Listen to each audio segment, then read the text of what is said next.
ಇವತ್ತು ನಾನು ಸ್ವಲ್ಪ ಬೇಗ ಎದ್ದಿದ್ದೆ. ಮಾರ್ನಿಂಗ್ ಕ್ಲಾಸ್ ಈವ್ನಿಂಗ್ ಶಿಫ್ಟ್ ಇತ್ತು. ಅದಕ್ಕೆ ಬೇಗ ಎದ್ದು ಫ್ರೆಶ್ ಅಪ್ ಆಗಿ ಬಿಸಿನೀರು ಕುಡ್ದು ರೆಡಿಯಾಗಿ ಹಾಸ್ಪಿಟ್ಲಿಗೆ ಹೋದೆ. ಅಲ್ಲೆಲ್ಲ ಕೆಲಸ ಮುಗೀತು. ಬಟ್ ಲಾಸ್ಟಲ್ಲಿ ಒಂದು ಸ್ಕ್ಯಾನ್ ಇತ್ತು, ಹಾಗಾಗಿ ಫುಲ್ ಲೇಟ್ ಆಗ್ಬಿಟ್ಟಿತ್ತು. ಅದಕ್ಕೆ ಬಸ್ಸಿಗೆ ಅಂತ ಕಾಯ್ಕೊಂಡು ಕೂತೆ, ಬಸ್ ಬರ್ಲಿಲ್ಲ. ಆಮೇಲೆ ಬಂತು, ನೋಡಿದ್ರೆ ಫುಲ್ ರಶ್, ನಿಂದ್ರಕ್ಕೂ ಜಾಗ ಇಲ್ಲ. ಹಾಗಾಗಿ ಫುಲ್ ಟಯರ್ಡ್ ಆಗಿತ್ತು. ಏನು ಮಾಡ್ಕೊಳೋ ಪೇಶನ್ಸ್ ಇರ್ಲಿಲ್ಲ. ಹಾಗಾಗಿ ಮ್ಯಾಗಿ ತಂದ್ಕೊಂಡೆ. ಅದ್ರ ಜೊತೆ ಬೆಳಗ್ಗೆ ಏನು ಕ್ಲೀನೇ ಮಾಡಿರ್ಲಿಲ್ಲ ನಾನು. ನನ್ ಮನೆ ಅಂತೂ ಕಸದ ಡಬ್ಬಿ ಆಗಿತ್ತು. ಹಾಗಾಗಿ ಎಲ್ಲ ಕ್ಲೀನ್ ಮಾಡಿ ಎಲ್ಲ ಅಷ್ಟೊತ್ತಿಗೆ ಟೈಮ್ ಭಾಳ ಆಗಿತ್ತು. ಅದ್ರ ಜೊತೆ ಹೊಟ್ಟೆ ಹಸಿವು ಜಾಸ್ತಿ ಆಗಿತ್ತು.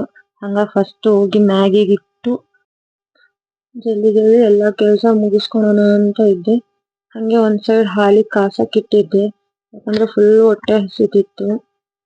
ಒಂದ್ ಗ್ಲಾಸ್ ಅಲ್ಲಿ ಹಾಲು ಹಾಕೊಂಡು ಹಾಲು ಕುಡ್ದು ಆಮೇಲೆ ಮ್ಯಾಗಿ ತಿಂದು ಹೋಗಿ ಮಲ್ಕೊಳೋಣ ಅನ್ಕೊಂಡ್ಸತಿ ಮತ್ತೆ ನೆನಪು ಬಂತು, ನಾಳೆ ಸಂಡೇ ಇದೆ, ಏನೇನ್ ಮಾಡ್ಬೇಕು ಅನ್ಕೊಂಡಿದ್ದೆ ಎಲ್ಲ ಬರ್ದಿಟ್ಕೊಳೋಣ. ಯಾಕಂದ್ರೆ ನನಗೆ ಶಾರ್ಟ್ ಟೈಮ್ ಮೆಮೊರಿ ಅನ್ಸುತ್ತೆ. ಅದಕ್ಕೆ ಎಲ್ಲ ಬರ್ದಿಟ್ಟು ಮಲ್ಕೊಳ್ಳುವಾಗ ಸ್ಪ್ರೇ ಹಚ್ಕೊಂಡೆ. ಯಾಕಂದ್ರೆ ಅದಿಲ್ಲ ಅಂದ್ರೆ ಪರ್ಟಿಕ್ಯುಲರ್ಲಿ ನಿದ್ದೆನೇ ಬರಲ್ಲ, ಅಷ್ಟು ಪೇನ್ ಇರುತ್ತೆ.